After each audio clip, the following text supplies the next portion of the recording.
What's up, guys, and welcome back to the channel.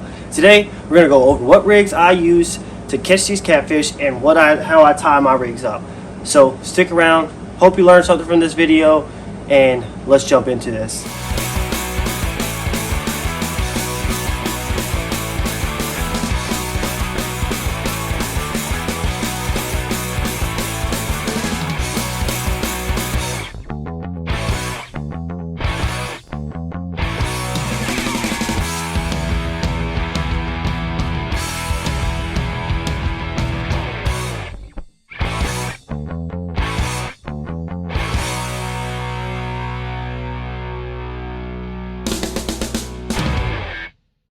Alrighty, guys, so I got my rod right here. I had to get it cut off the line that I broke off last time. So I use a basic rig, Carolina rig for you guys that fish all the time and know what rig. So you can tie this rig in two different ways. You can use the way that I tie it. Use a sinker slide. This right here just slides onto your line, and then you get a disc sinker with a little loop in there. That's the one that I prefer to use due to the versatility of that rig. So if you're fishing heavy current one day, you can attach 2 or 8 ounce sinkers on there and be just fine. Or you could put lightweight sinkers on there to 1 to 3 ounces and throw in lightweight current. Now the other one is a set sinker slide that the line goes down through these little egg sinkers, and you're kind of stuck with it unless you break it off and retie it. So depending on which one you go with, one's more versatile and the other one you're kind of set with what you're doing. If you're fishing one body of water, you know where you're going to fish at and you know what the current's going to be like every single time you go. I would go with the normal Carolina rig because it's less of a hassle buying these things and taking a chance of these things getting hung up somewhere. Sometimes mine has got hung up and I've had to break them off, but I still would go this way because I fish rivers, lakes, creeks, anything that I can really fish. So what we do here is we take this sinker slide, attach it to your first thing on your line just like that, and let it slide freely. Excuse me. Now some people do not do this, but I do. I put a bead in between this. This is to help protect the knot that I'm going to tie to the swivel. So what it does is it protects that knot, bounces back and forth. Some people say that opening here in these sinker slides allow that knot to slide up in there. This is just for extra protection for me, and I feel more safer with running it that way. Now we're going to jump over here, tie us a 6/0 Reaper hook from Trophy Cat Tackle. Go ahead, head over, check them out. I'll leave a link in the description.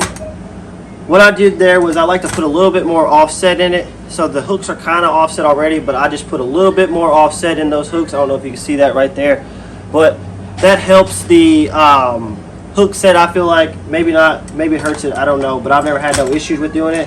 And all I do is I take my old pocket knife, I stick my hook in there, and I just kind of bend that end, or that front end just a little bit, and that way it's a little bit more offset. I like a big offset. So we will need to go and get leader line so I can tie these hooks up. So we'll be right back once I get this leader line. Alrighty, guys, so leader line wise, all I do is I run 50-pound premium fishing line from Eagle Claw, just a little something bigger, thicker. Sometimes I'll get 80, just depends on what they have and what's in there.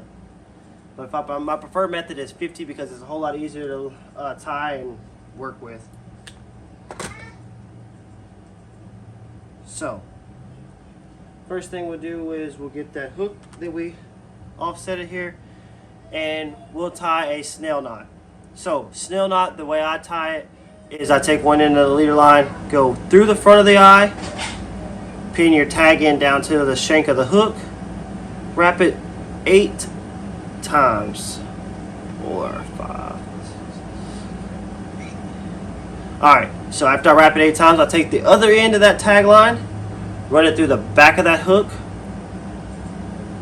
and then bam, just like that. And that causes what we call the trigger effect every time, like that, right in the corner of the mouth. Alright guys, so then we'll get us a Trophy Cat tackle swivel, head on over there and check them out. As I've said, I'll leave a link down. Most of my tackle, all my tackle mostly comes from Trophy Cat tackle. The only thing that does not is the beads. You can get everything else from Trophy Cat tackle. You can even get the main line that I run and use is the Berkeley Big Game 30 pound, I think. Let me check into that to make sure. I'll leave a little side note down here if you can get that, the main fishing line. I use Berkeley Big Game 30 pound test line for my main line. But what we're going to do to attach the leader line to the swivel is tie a polymer knot. I have high faith in this polymer knot. This knot has never let me down. So what we do is we pinch that tag in, we run it through the eye of the swivel, take it, tie an overhand knot. Before you cinch it down, you're going to open that loop up like this, run that swivel back through there, wet that line right there, pull both ends tight. Now just like that, that's the polymer knot right there. So as this pulls tight, it just cinches tighter right there. So let's get this tag in off. Yes, I had a big tag in, but I would rather have a big tag in and not have enough leader line. So, and then to attach my main line, to attach my leader line to my main line, I'm going to do the exact same knot. Like I said, my favorite knot is the polymer knot. It works good with braid, mono, everything, and you can attach it both ways. So, same thing. I'm going to put a little nap in my main line there, pull it through, overhand knot. Make sure I make this a little bit bigger because you're going to have to pull the leader line and the swivel through there. So, and there goes the swivel. Bam. And there, yep. Now, wet that a little bit so it cinches up good. Bam, right there. So cut that off again. And right here is the rig that you'll have, guys. So we'll attach a little weight sinker just to show you guys what we're doing here. So right there it is. So this sinker will sit on the bottom, and this is a really great rig if you're going to use like a Santee Cooper rig, or this thing right here plays a big role if you use a Santee Cooper rig, or if you're drifting, or if you're just anchoring up, you can Santee Cooper rig it and allow the current in a river to pull that bait up in the air. But this one doesn't have the Santee Cooper rig or the Demon Dragons or a little peg float on there. But right there is the main Carolina rig that we use 9 times out of 10, and works every time just about. This is a normal catfish rig. You can use this rig to catch any type of fish. I believe this is just a basic fishing rig all around, and that's how I tie it. So guys, I hope you like this video. Short video. Like I said, this was Memorial Day weekend. We had a lot going on. We're still trying to get the boat up and running. We had it out on the lake this past weekend, but it's not wanting to plane out, so we're going to have to get it in the shop and see what's going on. I'm not really in all motor mechanic guy, so we're going to get it into the shop and see what's going on sometime this week. But other than that, we should be back out on the water this weekend. We'll either take the John boat out and do a little bluegill fishing, or we'll find a spot to anchor up and bank fish or catfish from. So guys, I hope you liked this video. As always, guys, God bless, live life to the fullest, and we'll see you in the next one. Go down there, smash that like button and that subscribe button, and stick around for more how-to videos and more awesome adventures. And we will see you in the next one. We are out of here.